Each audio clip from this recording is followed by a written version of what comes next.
लेकिन उस पर अमल दरामद इम्प्लीमेंटेशन का फुकदान रहा है माजी में। देखिए, ये डायरेक्शन उन डायरेक्शन से ज़रा डिफरेंट है और मैं समझता हूँ कि इन लेटर एंड स्पिरिट इस पर जज साहब को कंप्लाइंस जो है वो देनी पड़ेगी विद इन 10 डेज़। एक बात तो बड़ी क्लियर है कि इमरान खान साहब की जितनी भी कन्विक्शंस हैं वो सरकार ने जैसे तैसे भी बाय हुक और बाय क्रुक सिक्योर की। करने के फ़ौरन बाद वो ये नहीं चाहते कि उनकी अपील्स का फ़ैसला हो या उन कन्विक्शंस का या उन सेंटेंसेस की लीगैलिटी का या करेक्टनेस पर कोई एपेलेट कोर्ट अपना डिसीजन दे।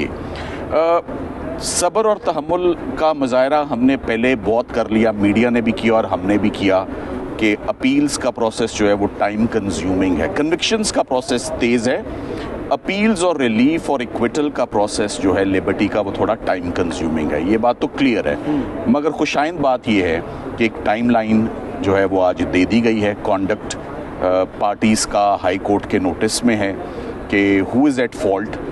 तो मैं ये समझता हूँ कि 10 दिनों के अंदर, जिसका मतलब है स्ट्रेट अवे आफ्टर ईद, ये टाइमलाइन ख़त्म हो जाएगी ज़मानत के टाइम की और विद इन 30 डेज़, ये तो विद इन 30 डेज़ जज साहब चाहें तो उनके पास तो मजूका साहब के पास अभी भी लगी हुई हैं सस्पेंशंस, तो वो आज ही सुन सकते हैं इन सस्पेंशंस को और फैसला फरमाएं उसके ऊपर। बल्कि मैं अभी हम यही हमारी हिकमत अमली डिस्कस होगी कि एटलीस्ट सस्पेंशन ऑफ सेंटेंस एक कॉन्डक्ट आ जाता है। हम अपनी साइड से ये अभी राजा साहब के साथ इस पर जो है मुशावरत होगी कि हमें अपनी असिस्टेंस हम जज साहब को दें और फिर वो फैसला इसका ईद से पहले फरमाएं। अभी भी देखें उनके पास, मजूका साहब के पास अभी भी 3 वर्किंग डेज़ हैं, अभी भी जुमा और हफ्ता बाकी है और काम चल रहा है। सो मेरा ख्याल है कि अगर उनके केस में दम है और सब्सटेंस है तो मैदान छोड़ के नहीं भागना चाहिए और आके अपना केस लड़ना चाहिए। सलमान सफदर साहब, अब प्रोसिक्यूशन के पास क्या कोई ऑप्शंस बाकी है केस को मजीद लिंगर ऑन करने के लिए? देखिए, ऑप्शन तो हमेशा होती है सुप्रीम कोर्ट जाने की या ऑर्डर्स को चैलेंज करने की, मगर यहाँ गुंजाइश कोई नहीं है। इंटरिम ऑर्डर्स अगर आप देखें तो दे स्पीक फॉर देमसेल्फ कि कौन यहाँ पर गलत है और कौन दुरुस्त है। 15 दिन 4 गवाह पढ़ने में और एक छोटा सा फैसला पढ़ने में कितनी देर लगती है? रात अगर 2 दिन में वो ट्रायल मुकम्मल होके, एविडेंस मुकम्मल होके, 342 रिकॉर्ड होकर, फाइनल आर्ग्यूमेंट्स होके जज साहब 50 सफ़े का अगर फैसला 2 दिन के अंदर लिख सकते हैं एक मैजिस्ट्रेट साहब, तो ये 2-3 घंटे के अंदर अपील क्यों नहीं सुनी जा सकती और इसका फैसला क्यों नहीं हो सकता? मेरा तो ख्याल है कि राजा साहब ने पहले भी दलाइल दिए और हमने भी देने। ये 1 दिन का केस है, ये 1 दिन का फैसला है।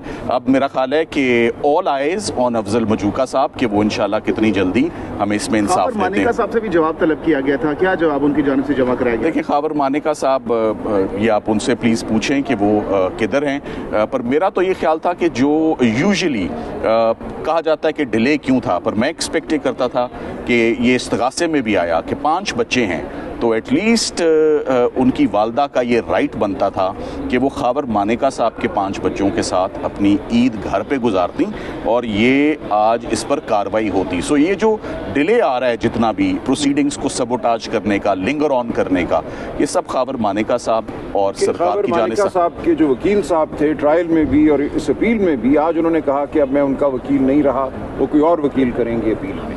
तो ये भी एक तरीका है इल्तवा पैदा करने का, लेकिन हम इसका मुकाबला करेंगे। अभी हम जाएंगे मजूका साहब की अदालत में और तमाम सूरत हाल उनके सामने रखेंगे और जो हाई कोर्ट का हुक्म है उनके सामने रखेंगे और इस मामले को अब हम चलाएंगे। Thank you very much.